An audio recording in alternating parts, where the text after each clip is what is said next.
बिस्मिल्लाहिर्रहमानिर्रहीम। अस्सलाम वालेकुम। मैं हूं जावेद अमजद। आप देख रहे हैं यूट्यूब चैनल जावेद अमजद। आज हम मौजूद हैं डिस्ट्रिक्ट बहावल नगर में जेल रोड पर शर्जील होम्योपैथिक क्लिनिक पर। तो जहां पर हम आज दोबारा डॉक्टर आसिम साहब से मुलाकात के लिए आए हैं और डॉक्टर साहब ने हमें टाइम दिया। हमें बहुत खुशी हो रही है। आज हम मज़ीद आपके साथ मालूमात जो है शेयर करेंगे होम्योपैथिक के सिलसिले में। तो आइए आपकी मुलाकात करवाते हैं डॉक्टर आसिम साहब से। अस्सलाम वालेकुम सर। अस्सलाम वालेकुम। वालेकुम सलाम अमजद अस्सलाम। भाई, क्या हाल है? ठीक तबीयत है ठीक सर, है? अल्हम्दुलिल्लाह। आप चलें खैरियत से जी, हैं सर? मुझे बड़ी खुशी हुई है कि आपने दूसरी दफ़ा मुझे मौका दिया है बोलने का। जी जी। और मैं ये कोशिश ही कर रहा था कि हमारी मीटिंग हो, सही सही सही। क्योंकि पहली वीडियो बनाने के बाद बहुत सारे लोगों ने मुझसे कुछ सवालात जो है ना शेयर किए हैं। जी जी। उनमें उन्होंने कुछ कहा कि आपने स्पाइक जेली और बेलाडोना का इंतखाब ही क्यों किया? डॉक्टर साहब, मैं आपकी हाँ, बात काट रहा हूँ। मुझसे भी लोगों ने ये काफ़ी इसके मुतलिक पूछा है। तो उसमें आज आप हमें एक चीज़ जो है वो बताइएगा कि इसमें डायग्नोज के बाद आप जो मेडिसिन का इंतखाब करते हैं उसकी क्या बुनियाद है? वो आप किस तरह इंतखाब करते हैं? जी, जी, जी, जी। बिल्कुल, ये आपने बहुत अच्छा जो है सवाल किया, क्योंकि हमारे होम्योपैथिक में पोटेंसीज़, बायोकेमिक सॉल्ट्स जो है यूज़ और इस्तेमाल होते हैं पेशेंट्स के लिए। अब दवा के इंतखाब के बाद दवा के दोहराने का अमल जो है, ये होम्योपैथिक में बहुत अहमियत का हामिल है।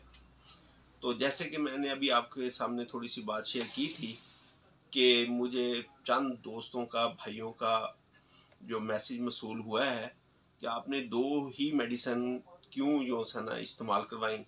वहाँ पे अर्जिना दवाई भी बनती थी, वहाँ पे क्रेटेकस भी दे सकते थे, लैकिसिस भी दे सकते थे, डिजिटैलिस भी दे सकते थे, ब्रैटम एल्बम भी दे सकते थे, अग्नीशिया मेडिसिन भी दे सकते थे, हायोसेमस भी दे सकते थे।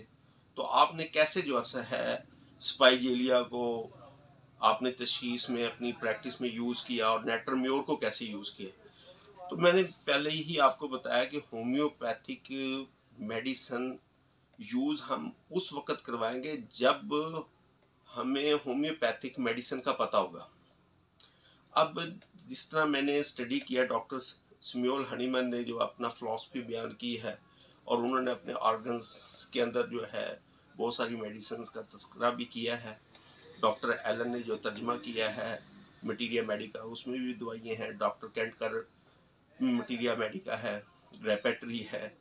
इसी तरह डॉक्टर काशीराम ने जो है बहुत मेहनत की है, 52 किताबों को स्टडी करके उन्होंने एक किताब साइकोपीडिया ऑफ मेडिसिन बनाए है। तो यानी कि अर्ज ये करना है कि अर्चना मेडिसिन को मैंने इसलिए यूज़ नहीं किया कि बाज़ों का डॉक्टर टेस्ट हैं, उन्होंने इस मेडिसिन को हार्ट के वाल बंद होने पे इस्तेमाल करवाया। जबकि लैकिसिस दवाई, क्योंकि लेफ्ट साइड की दवाई है, उसमें आंख से दर्द होकर पीछे गुद्दी तक का जिक्र नहीं है। उसमें मुकम्मल तौर पर जो है लेफ्ट साइड का जो है जिक्र है। हाई ब्लड प्रेशर में देते हैं, खुसूसन फीमेल्स की बहुत बड़ी दवाई है जब वो संयासन की उम्र में पहुंचती हैं। इसी तरीके से अब डिजिटैलिस है, उसमें बहुत ज़्यादा घबराहट और बेचैनी पाई जाती है, नब्ज़ की रफ्तार बहुत स्लो हो जाती है। तो इस लिहाज से जो सिम्टम्स हमें मटीरिया मेडिका में मिलेंगी और वो बिलमिसल होंगी मरीज के मुताबिक, उस वक्त हम मेडिसिन देंगे। जबकि अग्नीशिया को दिल की धड़कन उस वक्त तेज़ हो जब वो डिप्रेशन का शिकार हो, यानी टेंशन उसने बहुत ज़्यादा ली हो, उस वक्त इस्तेमाल होगी। इसी तरीके से बाज़ों का दिल की घबराहट के लिए हम दवाई इस्तेमाल करवाते हैं जो कि बहुत ही ज़्यादा यूज़ होने वाली है, पैसिफ्लोरा है।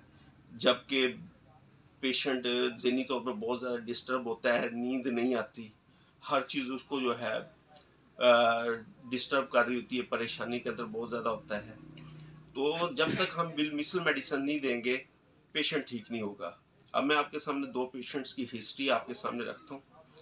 अब एक पेशेंट मेरे पास आया जिसको अरसा दराज से एक प्रॉब्लम था, जो कि माथे के अंदर सर का दर्द शुरू होता था और वो खसूसन दिन को होता था, रात को ख़त्म हो जाता था।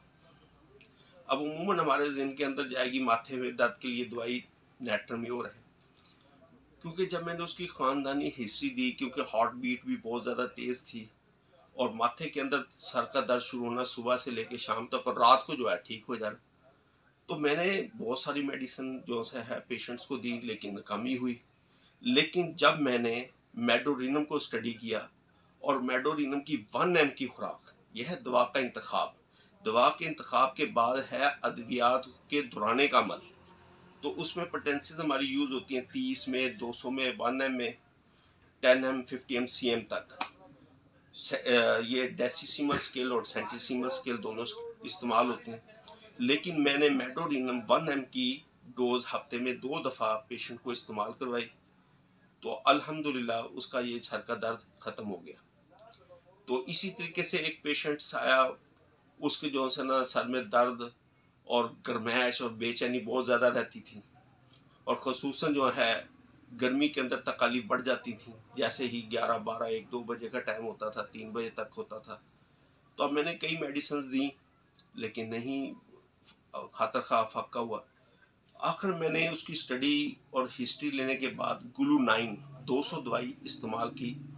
सिम्टम ये थी कि इस मेरे प्यारे भाई को तकलीफ सफ़र करता था और लू के अंदर जो है स्कूल जाना पड़ता था, और लू के अंदर ज़ाहिर बात है कि गर्मी के अंदर ही स्कूल से वापस आना पड़ता था। तो वो जो लू के बद असरात थे उसकी वजह से सर की चोटी में शदीद दर्द होता था और ऐसे तपकन होती थी बहुत ज़्यादा शिद्दत वाली। तो अब बहुत सारी मेडिसिन यूज़ करवाई, लेकिन जब मैंने ग्लू 9 की 200 की चंद खुराकें पेशेंट्स को दी, तो मुझे जो है बेहतरीन रिज़ल्ट मिला। तो कहने की बात यह है कि जब दवाई की अलामत मरीज़ की अलामत और दवाई सही तरीके से उसका इंतखाब नहीं होगा, तो होम्योपैथिक दवाई का असर नहीं होगा।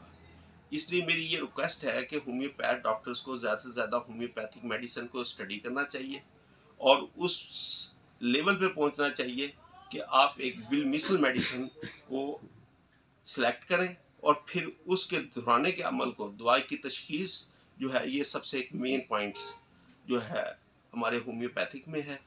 जब तक हम दवाई की सही तशखीस नहीं करेंगे, उस वक़्त तक हम एक मरीज़ को कामिल शफा नहीं पहुंचा सकते। इसलिए होम्योपैथिक करना आसान है, इसकी प्रैक्टिस मुश्किल है। तो मेरी आप भाइयों से भी ये रिक्वेस्ट है कि होम्योपैथिक मेडिसिन्स की ज़्यादा से ज़्यादा स्टडी की जाए, ताकि बिलमिसल मेडिसिन और दवा का मरीज़ के लिए इंतखाब अच्छा हो सके। अच्छा डॉक्टर साहब, एक जो सवाल बहुत से व्यूवर्स पूछ रहे हैं बार बार, वो आप उसका जवाब हमें दे दें। जिस तरह तिब्बे यूनानी का एक अपना शेड्यूल है और हिकमत में एक अपना है तरीका इलाज, और जिस तरह एलोपैथी में है rapid on set of action, एक इंस्टेंट रिलीफ, हमें फौरी जो है उसका रिज़ल्ट मिल जाता है। जिस तरह हेडेक है, स्टोमक का प्रॉब्लम है, तो मेडिसिन इनटेक करने के कुछ 10-15 मिनट बाद हमें उसका रिज़ल्ट मिल जाता है। तो होम्योपैथी में हमें जो मसाइल का जो हल है, वो उसमें कितना टाइम दरकार होता है इलाज में, इस पे थोड़ा सा हमें आप। ये ना हम इंशाल्लाह नेक्स्ट में मूवी बनाएंगे वाइटल फोर्स के ऊपर। ठीक है। तो असल में मुख्तलिफ पेशेंट का अपना एक इम्यूनिटी सिस्टम होता है। ठीक है। किसी की इम्यूनिटी बहुत ज़्यादा कमज़ोर होती है, क्योंकि होम्योपैथिक फ़लसफ़े के अंदर हम मर्ज़ का नहीं, मरीज़ का इलाज करते हैं। ठीक है। तो मरीज़ किस लेवल पर अपनी वाइटल फोर्स को कमज़ोर कर चुका है और उसकी कुव्वत मुदाफ़ित कितनी कम हो चुकी है, तो ठीक है। उसके मुताबिक जो है ना हम मेडिसिन देते हैं। अब जैसे मैंने आपको पहला केस बताया, 10 से 15 साल में दर्द माइग्रेन का पेशेंट था, सर में दर्द होता था 10 से 11 बजे, तो चंद दिनों के अंदर उसको अफाका हुआ।